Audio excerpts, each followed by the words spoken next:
Gina. Hello, hello. Hi, How you doing Gail. How are today? you?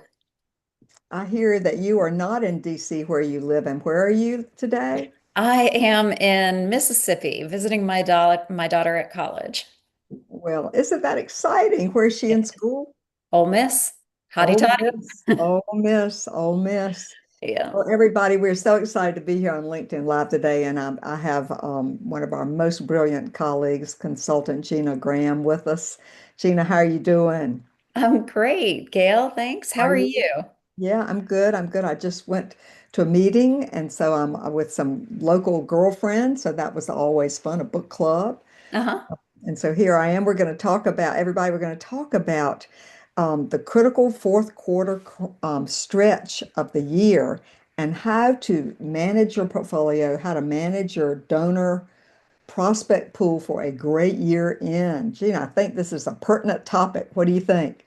Absolutely. I know everyone's mind is on it right now. You've got what you budgeted for the year, and maybe you still have a little gap. And even if you don't have a gap, you still got people you want to get to. And it all can be very daunting, but it doesn't need to be. Well, we were just discussing what would you say is the biggest mistake that people make here right at year end? Well, I think this goes to the what I was just saying is it can be daunting. It can feel like a lot. And the risk is that we try to do everything where it's not really feasible to do everything and do it all well. So what we need is focus.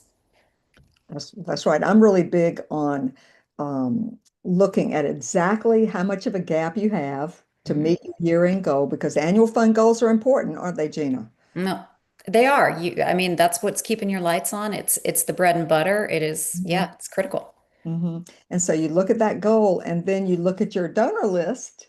And yes, you're going to send out the broadcast emails and broadcast letters. We call that the spray and pray fundraising sometimes. And then also there's the sort of targeted Mhm. approaches that we might make to our major donors. What do you think, Gina? Should we include major donors in the year-end appeal? And if so, how? Oh, absolutely. And that's such a great question because we can't, I mean, we have to segment our donors so that we are meeting them where they are in their sort of their donor journey. And with your major donors, they may have more capacity. And so we may segment them for a different type of approach, but we still need to approach them for sure. hmm hmm And one of the challenges is, I mean, I used to get this question a lot when I was a frontline consultant about should we be included them, and if so, how? Mhm. And I have a little story to tell. When I was a frontline fundraiser at the Keenan Flagler Business School, we took our donors out of the annual fund appeal. And Hmm. we had about 150 major donors that we were nurturing for capital campaign, major gift. And at that time, the thinking was we should remove them. And then one time, one of the donor prospects said to me, he said, "Why don't y'all ever ask me for money? Ask me for a gift. Hmm. I feel like you should." And I said, "Well, we're sort of waiting for the big ask." Yeah. Have you ever had that experience, Gina? I mean, not the exact same experience where somebody's asked me about it, but it's a great question that the donor asked because one of the mistakes we can make is not looking at the donor as, their giving as a holistic package. And of course, when you have a major donor or when you have a campaign donor, the last thing you want to do is cannibalize your annual fund. So you meet your campaign goal, but all of a sudden you've tanked your annual fund for a couple years in a row. That's a mistake. So you have to be attentive to how you talk to that major donor, certainly, because Mhm. they, as a major donor, probably get some individualized kind of attention, but you certainly don't go silent on them at the end of the year when it matters most. That's right. And you're coaching some very large and small capital campaigns Mhm. across the country. And what are you hearing from our clients about the major donors? What are you recommending they do? Well, I mean, particularly when we're looking at capital campaigns, what I recommend, particularly, thinking about the silent phase when you really are dealing with your lead and major gifts, is Hmm. to go to that donor with a comprehensive gift package. Yes. So you've got like a multi-year pledge. opportunity that includes the giving to the annual fund, because the last thing we want our donors to feel like is that we're nickel and diming them and like constantly showing up with our hands out. Mhm. We want to show that we have a strategy. We've thought ahead about what the funding needs are, and we've strategically presented them with an opportunity that matches their philanthropic. That's right. I started my fundraising career at Duke University, and they would do the double ask and sometimes Hmm. the triple ask, and they're very proud of it. And they Yeah. said, first is your capital campaign. The ask has three parts: the capital campaign request, the annual fund commitment at a leadership level of 10,000 a year for X number of years, Hmm. plus a legacy gift Hmm. and gift, and And sometimes if it's a reunion gift, they'll say, mhm. we're asking you for your annual fund gift of 10,000 a year plus a $50,000 annual fund reunion gift. I'm betting that donors were actually grateful for that level of transparency and thoughtfulness, Uh-huh. right? I mean, I'm sure that you got good reactions to that. It sounds like a lot, and that can create trepidation for a solicitor, Mhm. but I bet the donors liked it, didn't they? Well, the Duke attitude toward raising money was, we are so great. You are lucky to be on our team. And that is a little as arrogant, but it's also attractive. I think Yeah. the donors like stepped right up. And Hmm. this was way back in the dark ages of fundraising when I was a very beginning, as I say, a baby fundraiser. So I love the idea of presenting a package, but here's the question, Gina. This is for say we are ready to make our campaign ask, and we don't ask too soon. We wait until the donor's ready. We do the warm up. We ask them, are you ready to have this conversation? Uh, what if they're not going to be asked till next year? And yet it would be completely appropriate to reach out to them for year end. I know you talked earlier about don't treat major donors like everyone else in the pipeline. Hmm. I would probably, rather than send them the mass appeal at the end of the year, I would probably make that a personal phone call where you acknowledge that, the campaign is still something you're discussing, but in the meantime, a gift at the end of the year could be really impactful in how how we're able to move into next year from a position of strength, Hmm. Hmm. but personal for sure. One time I used to do, we wanted you to be sure to be included in Hmm. our annual fund appeal. And I sort of Hmm. like that tone too. We wanted to Yep. make sure you were included. Um, Yep. and I like the idea too of maybe doing a special letter to a group of major donor prospects who Hmm. you may be nurturing. How do you feel about that? Maybe a special annual fund letter that keeps them from being lost in the shuffle Hmm. and makes it much more personal. So if Hmm. you don't have time to do a phone call to everyone, what do you think, Gina? I think that's totally appropriate. And if this is a major donor that's in your portfolio, I bet you know their communication preference. Hmm. So Hmm. if a letter is appropriate, or well, let's say you'll know if a letter is inappropriate and a phone call, for instance, is the only reasonable solution here. But otherwise, yeah, a letter is a great solution because it also takes into consideration your bandwidth at the end of the year. And we all know that, our hands are full. Hmm. And so one of the challenges, just to circle back to your opening comment, is that there are too many prospects, but not enough time. And Hmm. you've got holiday parties, you've got holiday gifts. The Baptist Home for Children in North Carolina delivers a handmade gift by the children in the foster home. Oh, wow. Their major donors. They mobilize all of their staff, all of their board, all of their volunteers, all of Hmm. those people are Hmm. sent out with these little gifts from the children, and Hmm. there's no ask. But Hmm. apparently they leave these visits with a lot of checks or commitments. Yeah.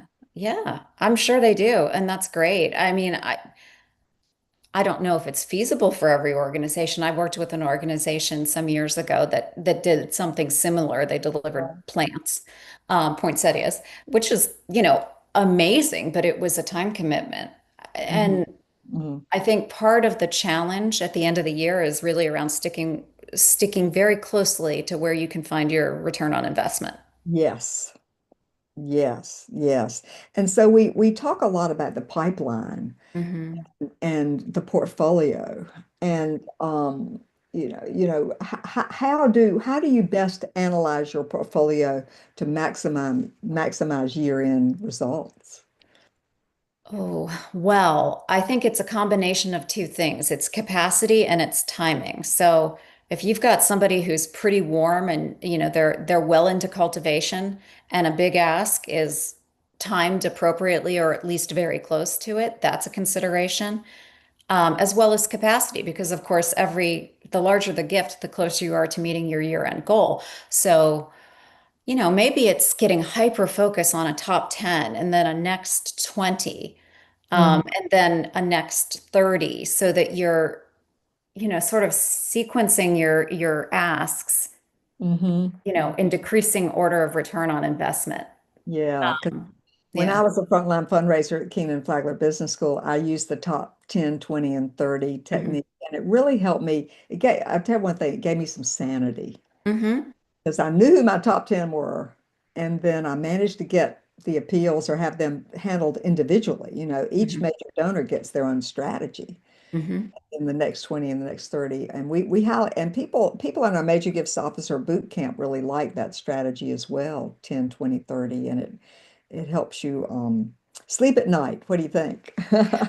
I think you're right. And I agree in Major Gift Officer Boot Camp. I think that there's something about breaking your portfolio into manageable chunks. I mean, already a portfolio is a, donor pool broken into chunks, but you're even further Mhm. breaking it down so that you can actually manage. Do you know multitasking really is apparently not a thing? Like our brains don't actually work that way, and yet we constantly force ourselves to. So maybe Yeah. this is a way to combat that kind of mental fatigue that we're constantly causing ourselves. Yeah. Well, you talk a lot about major donors being an opportunity map rather than just a spreadsheet. How does that shift in thinking look like in practice?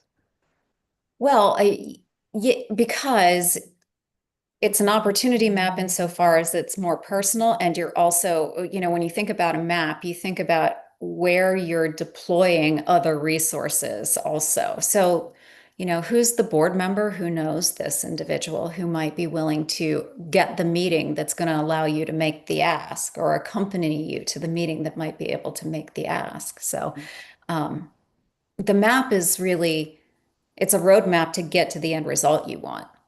Hmm.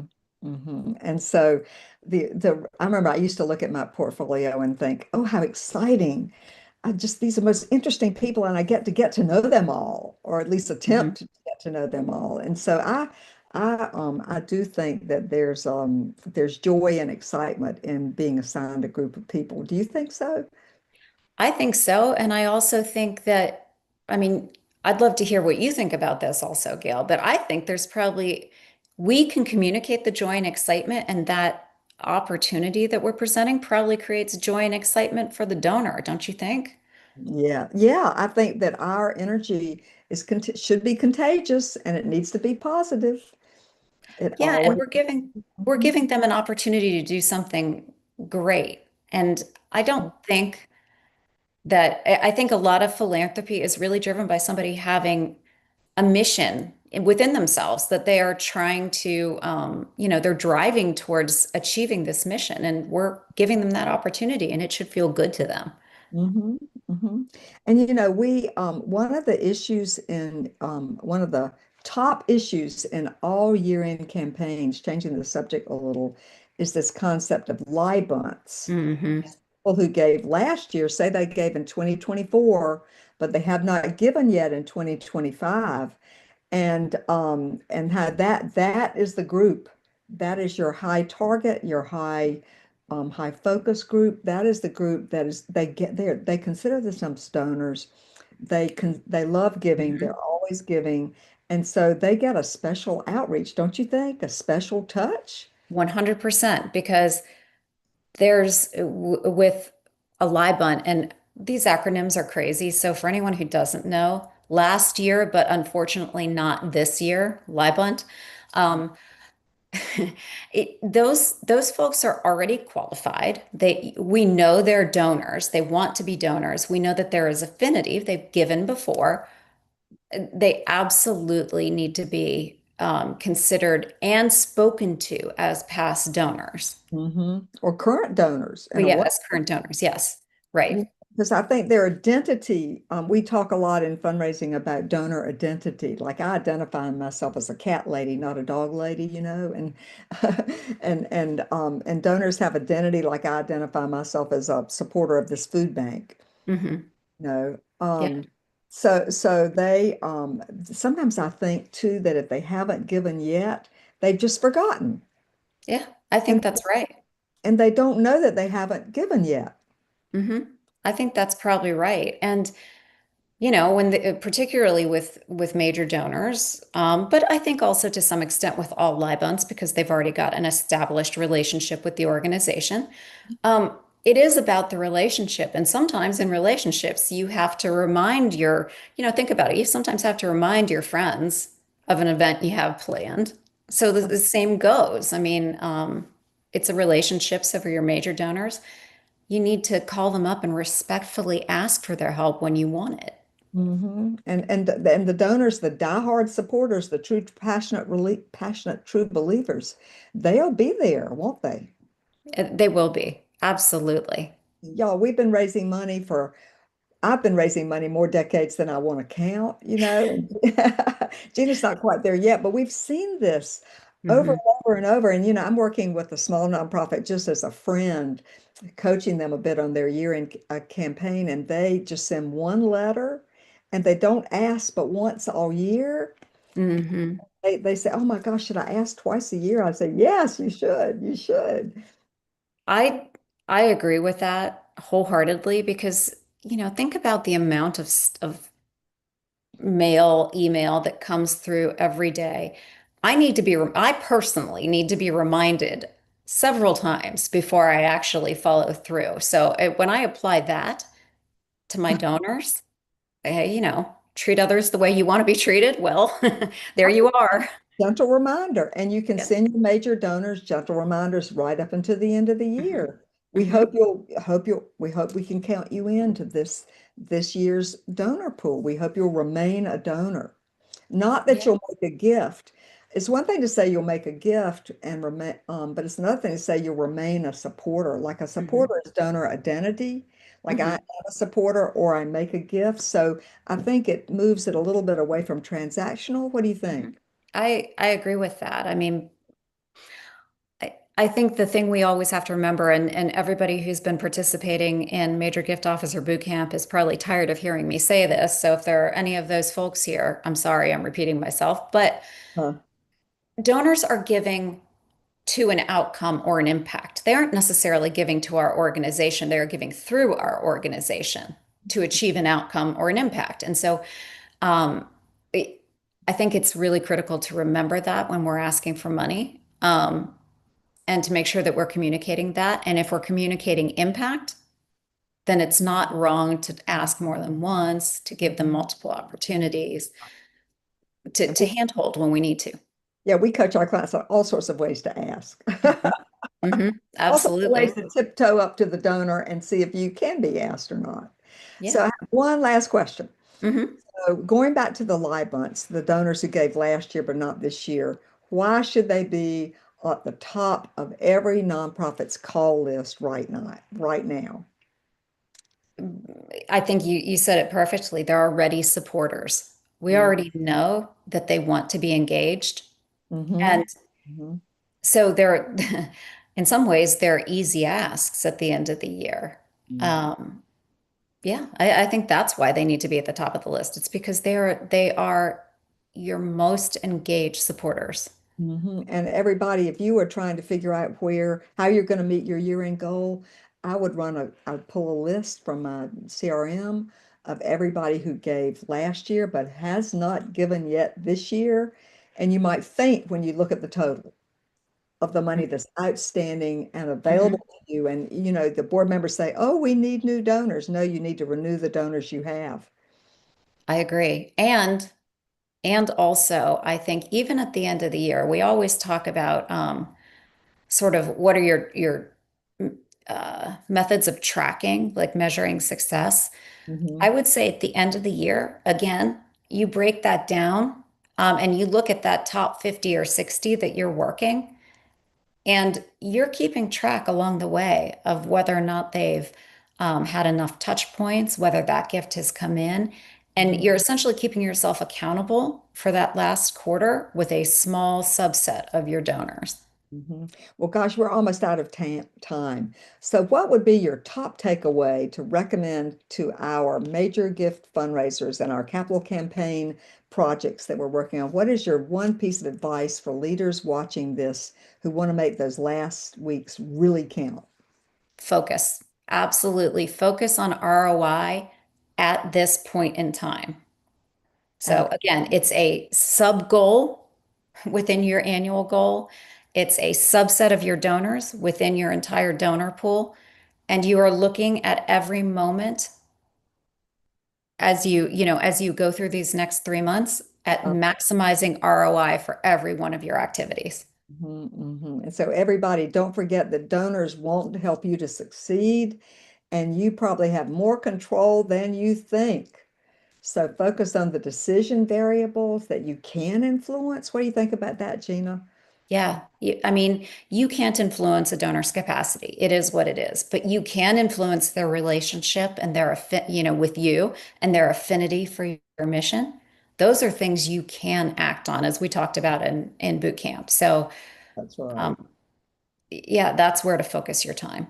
So everybody, good luck with your year-end campaigns. We know it's a time fraught with possibility and perhaps anxiety, but you have a lot of opportunity right now. Remember, the stock market is at high, very high, and people make major gifts out of their assets. So Hmm. don't forget to remind your major donors about a few shares of stock. Highly appreciated, can make a big difference to the annual fund. Yeah, absolutely. And retirement account distributions too. That's another thing to think about right now. Absolutely. So, everybody, thank you so much for joining, and best of luck to you, Gina. Great to touch base with you today. Thank Absolutely.